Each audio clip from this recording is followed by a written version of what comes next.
حي على الفلاح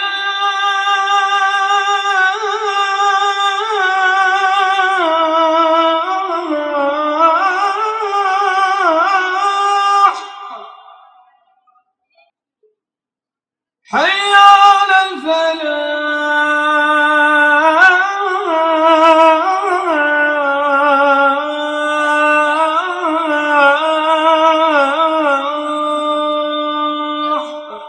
اعوذ باللہ من الشیطان الرجیم، بسم اللہ الرحمن الرحیم۔ آج کا ہمارا موضوع یہ ہے کہ انسان کا تعارف، یعنی ہم کون ہیں، اور دوسرا یہ کہ اس کائنات میں ہماری حیثیت کیا ہے، ہماری منزل کیا ہے، ہمارا مقصود کیا ہے۔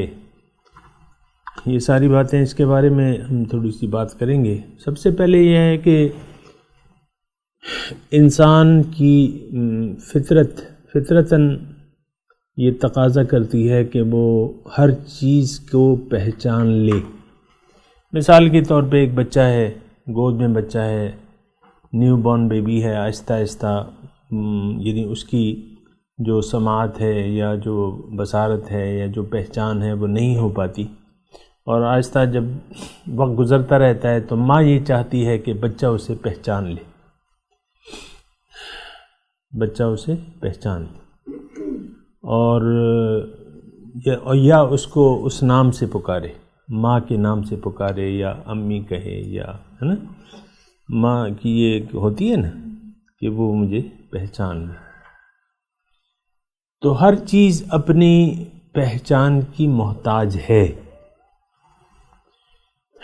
یعنی اس کی وجہ یہ ہے کہ جب تک پہچان نہیں ہوگی، کسی چیز کی کوئی پہچان نہیں ہوگی، تو اس سے آپ فائدہ اس طریقے سے نہیں اٹھا سکتے جس طرح کے ہونا چاہیے۔ یہ ایک عام بات میں کر رہا ہوں، اس پہ ذرا سوچیں۔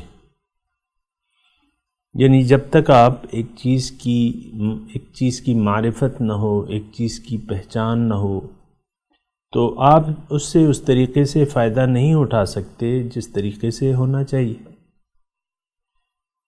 تو یہ کائنات کی ہر چیز جو ہے اپنی پہچان کی محتاج ہے۔ اس کا مطلب کیا ہے کہ ہمیں دعوت دے رہی ہے، انسان کو کائنات کی ہر چیز دعوت دے رہی ہے کہ مجھے پہچانو اور مجھے استعمال کرو، کیونکہ میں تمہارے لیے ہوں، یعنی اس دنیا میں خاص طور پہ، کائنات کا تو الگ ہے۔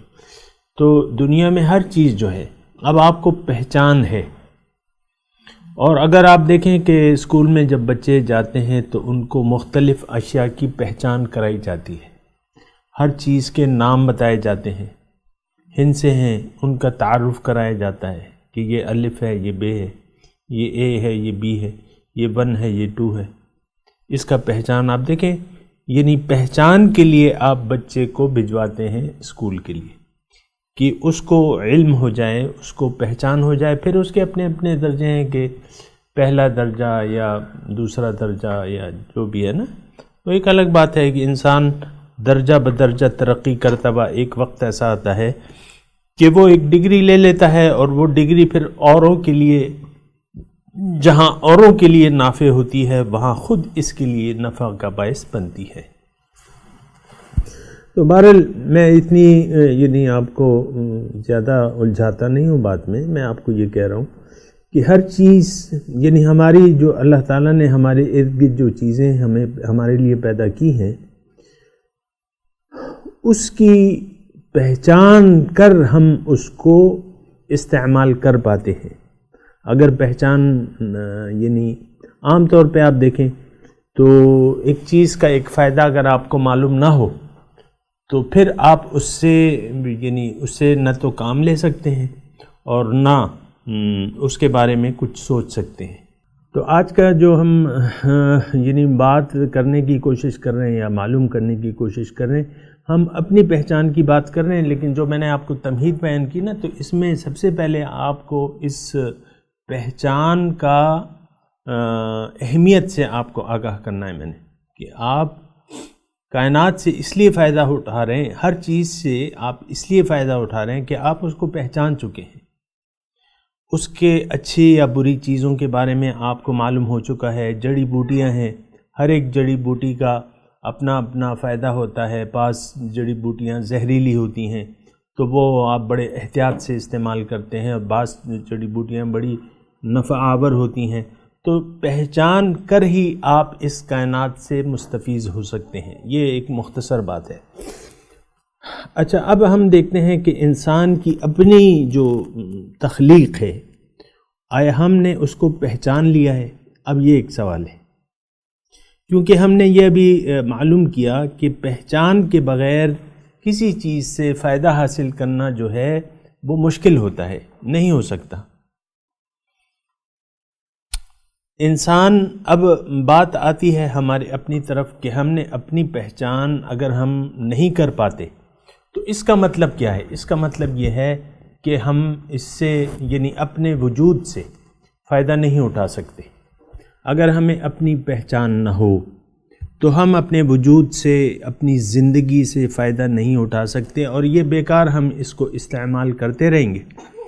اور کیوں کہ ہمیں اس کی پہچان نہیں ہے، تو پہچان بہت زیادہ ضروری ہے، اور مختصر بات یہ ہے کہ ہمیں اپنی پہچان حاصل کرنا بہت زیادہ ضروری ہے کہ ہم اپنے آپ کو پہچانیں۔ اور حدیث میں آتا ہے کہ جس نے اپنے آپ کو پہچان لیا وہ اپنے رب کو پہچان جائے گا۔ یہ ایک جو ہے من عرف نفسہ فقد عرف ربہ، یعنی رب کو پہچاننے کے لیے پہلا جو درجہ ہے وہ اپنی پہچان ہے۔ معرفت نفس اسے کہتے ہیں، اپنی پہچان ہے۔ تو جب ہم اپنے آپ کو پہچانیں گے تو پھر اپنے مالک حقیقی کو پہچان پائیں گے، یعنی اپنی پہچان جو ہے بہت زیادہ ضروری ہے بنسبت اور چیزوں کے پہچان کے۔ یعنی ہم سب سے پہلے اپنے آپ کو پہچانیں کہ ہم کون ہیں، ہماری حقیقت کیا ہے، اور ہماری اصلیت کیا ہے، حقیقت کیا ہے، ہماری منزل کیا ہے، ہمارا مقصود کیا ہے۔ اس کے بعد جو ہے ہم کہیں آگے جا سکتے ہیں۔ تو بہرحال یہ میں نے آپ کو مختصر طور پہ بات بتائی، اور اس تمام بات چیت کا خلاصہ یہ ہے کہ ہم اپنے آپ کو پہچان لیں۔ اب اپنی پہچان ہمیں کون کرائے گا؟ دوسرا سوال یہ ہے، ہمیں اپنی پہچان کیسے حاصل ہو؟ آیا ہم خود اپنی پہچان حاصل کر سکتے ہیں کہ نہیں؟ یہ ایک سوال ہے۔ اس کا جواب یہ ہے کہ ہم خود اپنی پہچان نہیں حاصل کر سکتے، کیونکہ ہر چیز جو ہے وہ اپنی پہچان میں غیر کی محتاج ہے، اپنی پہچان میں غیر کی محتاج ہے۔ اسی طرح ہم اپنی حقیقت کو نہیں پا سکتے۔ اس کی وجہ یہ ہے کہ ہماری حقیقت، یعنی ہم اپنی حقیقت اس لیے نہیں پا سکتے کیونکہ ہماری اصل جو ہے وہ نہیں ہے جو کہ نظر آ رہی ہے، ہماری اصل وہ ہے جو کہ نظر نہیں آ رہی۔ تو جو نظر نہیں آ رہی ہے اس کے بارے میں ہم کیسے پہچانیں؟ جو چیز ہمیں نظر نہیں آتی، یا جو ہمارے تمام قوتوں سے بالا ہو، جس کی سمجھ جو ہے، جس کو دیکھنا، جس کو ہم نہ دیکھ سکیں، نہ سن سکیں، نہ محسوس کر سکیں، نہ چکھ سکیں، تو اس بارے میں ہماری عقل کام نہیں کرتی، تو اس لیے ہم اپنے آپ کو خود نہیں پہچان سکتے۔ وآخر دعوانا ان الحمد للہ رب العالمین۔